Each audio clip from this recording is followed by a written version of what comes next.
Earlier, you learned that OS hardening focuses on device safety and uses patch updates, secure configuration, and account access policies. Now we'll focus on network hardening. Network hardening focuses on network-related security hardening, like port filtering, network access privileges, and encryption over networks. Certain network hardening tasks are performed regularly, while others are performed once and then updated as needed.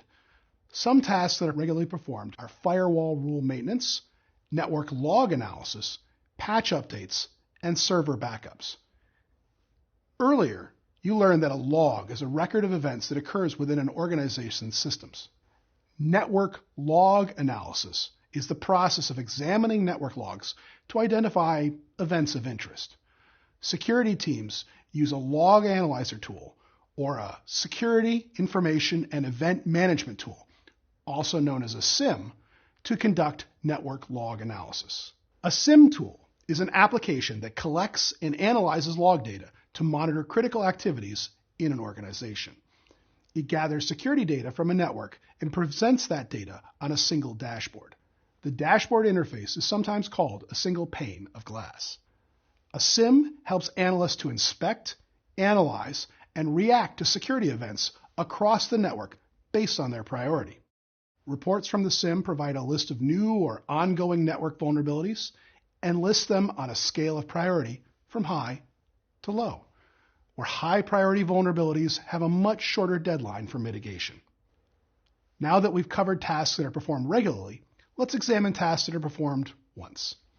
These tasks include port filtering on firewalls, network access privileges, and encryption for communication, among many things. Let's start with port filtering. Port filtering can be performed over the network. Port filtering is a firewall function that blocks or allows certain port numbers to limit unwanted communication.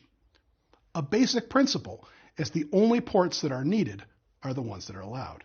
Any port that isn't being used by the normal network operations should be disallowed. This protects against port vulnerabilities. Networks should be set up with the most up-to-date wireless protocols available, and older wireless protocols should be disabled. Security analysts also use network segmentation to create isolated subnets for different departments in an organization. For example, they might make one for the marketing department and one for the finance department. This is done so that issues in each subnet don't spread across the whole company, and only specified users are given access to the part of the network that they require for their role.